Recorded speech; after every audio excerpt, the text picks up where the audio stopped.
Greetings, YouTubians, and welcome back to Wayne Sharp World, where today we're taking a look at one of my most highly anticipated Civivi knives for all of 2023. And what we have here is the Civivi Sokoke. Now, before I go any further into this review, I'd like to thank you guys for tuning in today. If you like what you see, please do me a huge favor. Hit that subscribe button, follow along, and I will continue to bring you the content. I also want to let you guys know that today's episode is brought to you by Blade Ops. Be sure to look them up for all of your knife and EDC needs. There will, of course, be a link below to pick up one of these Sokokes. And right now is a great time to do it because they have every version available for this model on their site right now. So pretty exciting stuff. And this is one I don't think you guys want to miss out on. If you know me, if you know my channel, you know how much I like Ray Laconico, so it's probably not a surprise to you, but there's some really good reasons why this is such a great knife. And we're gonna go over all that here in just a second, right after we take a look at some overall specs on this knife right here.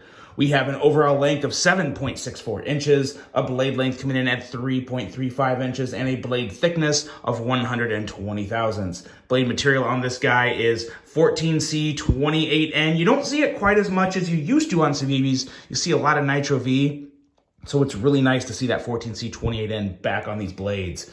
We have a drop point style blade, a full flat grind, a handle length coming in at 4.44 inches, and a handle thickness at 513 thousandths. Handle material on this guy is a rather unique type of burlap micarta, and I have more to say about this when we get to the handle portion of the review because I wasn't sure about this. We have a liner lock for a locking mechanism and a user of a right or left hand tip up carry, a weight coming in at 3.52 ounces and a price of $65.50. Good to go there on the prices. You guys know any Civivi with this type of blade steel coming in at 60 anything dollars is good to go all day. I don't think it's possible to have a Civivi I wouldn't recommend with these materials for that price. It's a no-brainer. Let's take a look at some size comparisons and compare it to some other knives here. First, let's do the Ray Laconico comparison here. Here we have the Jasmine. And I should have said, I didn't even have this in the notes. I mean, I think you guys already know this is a Ray Laconico design. It kind of speaks for itself, but I didn't have that in my notes. Surprising. There's the Kaiser Gemini. And then also right here, we have a Wii model from Ray, which is very similar to this knife. It's going to draw a lot of comparisons. This is the Wii Esprit, and there is a lot of comparisons to it. We'll talk a little more about that later in the review, but two really good size comparisons right off the bat that I think gives everybody just an idea of what we're looking at here. And then we'll pull in a couple more Civivis just to give you an idea. Another really good comparison right here from an action and just overall size standpoint. This is the Civivi Brazen, and I also put one of the not gonna say aftermarket clips because it's made by Civivi, but one of the milled titanium clips from Civivi, put this on the Brazen and really enjoying that. It's another knife, it's really elevated with that titanium clip. And then, of course, we got to bring this guy in, the Civivi Elementum. This is the button lock version, but it's the same size, basically, as the Elementum, the original Elementum. So there you guys go. Very similar in length to the Brazen, and, of course, a little bigger than that Elementum. So now let's get into this guy, and let me tell you guys just why I like this knife so much. And I will be honest, this, with the exception of the button locks that came out last year, which I think kind of just made a huge splash in the industry, this is one of my favorite Civivi knives, probably my favorite Civivi knife to come out since the Brazen. You guys know I've ranted about the Brazen. This is right up there with the Brazen in terms of my favorite non-button lock Civivi knife because it's everything I like about a Laconico design. And we'll start with the blade, which is another Laconico classic. It's not a show-off. It's by no means supposed to dazzle you with unique and crazy blade shape, but it is a true user and perfect simplicity. This would take care of anything you need, not just from a blade shape standpoint, but from a thinness standpoint. We are looking with a full flat grind coming down to 13 thousandths behind the edge. This knife is a slicer, a worker, and a user, and one of the best to come along in quite a while in this price range. arguably one of the best ever. I truly mean that. Again, you have your typical mechanical greatness when it comes to the thumb stud and front flipper. That man just knows where to put thumb studs in a front flipper. And it's not as easy as you might think.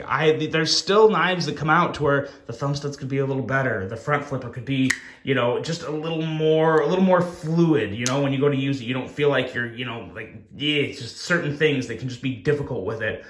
Thumb studs, front flipper, good to go on this knife. We'll talk more about that when we get to the action, but it's everything about where I like in a design. It's got that nice little swedge up top. It's not just one element to the design. There's features that still pull you in that really make it a Laconico classic.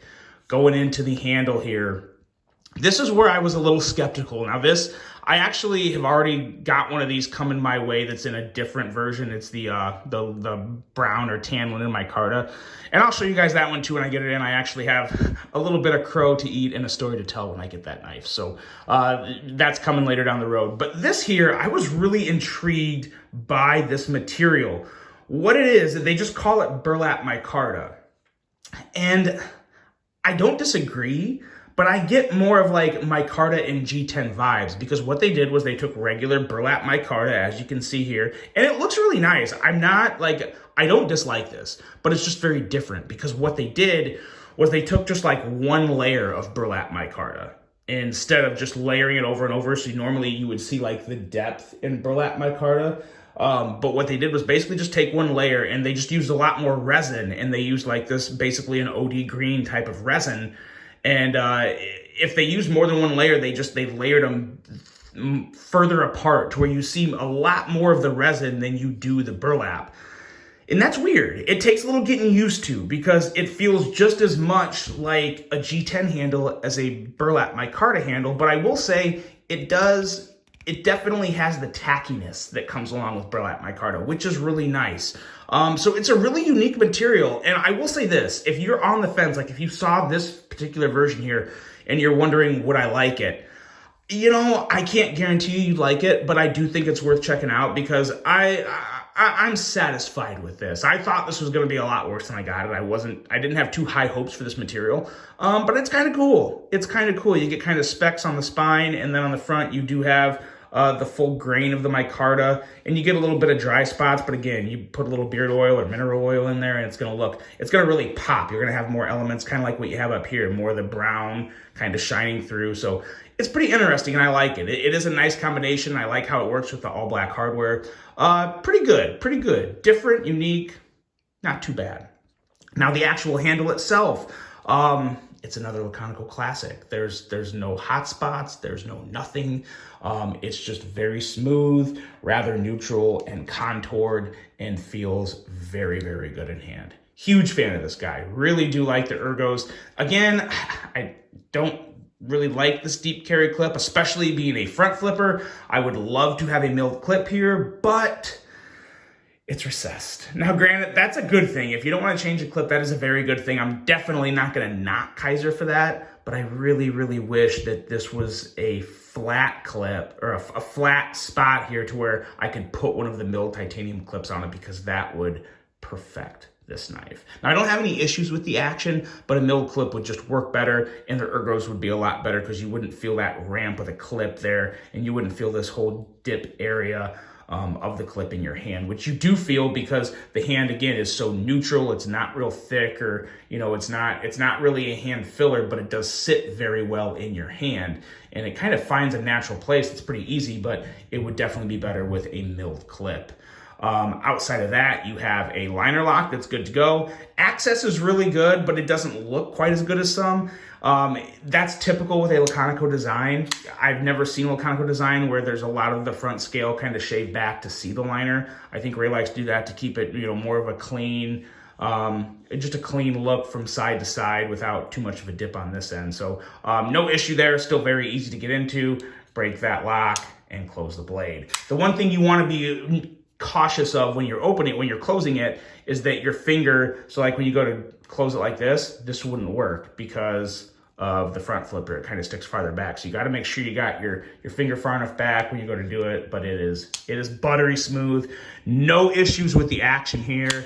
going into the action, it's as good as you can get. It really is. The thumb studs are phenomenal, whether you are thumb flicking or whether you are middle finger flicking. I got it crunched in my hands because I was trying to talk and be real smooth at the same time, and I'm just not that smooth of a guy. I try really hard, but sometimes it backfires on me. But anyway, middle finger flicking is good, thumb flicking really good, and front flipping pretty damn good. You can also, of course, do the good old reach around, and that works just fine too. So from an action standpoint, it's really good to go.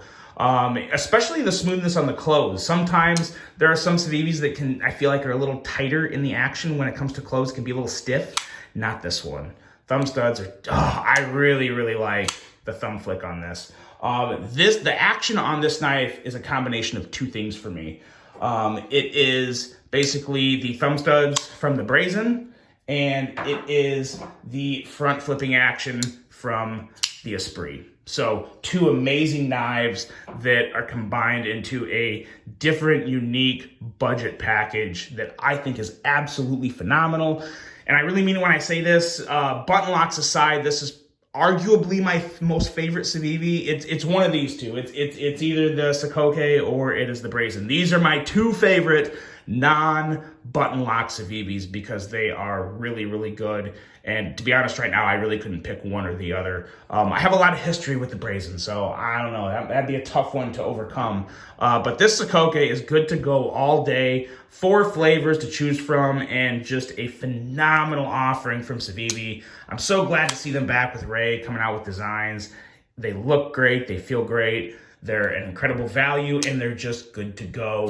No concerns here. If you guys want to pick one of these up, act fast, because I think the longer they're out and the more people hear about them, they're going to start to go pretty soon. And right now, they're all available at Blade Ops. Be sure to check them out. Let me know what you guys think. I really hope you enjoyed this one. Hope you have a great rest of your day. And until the next one, I'm out.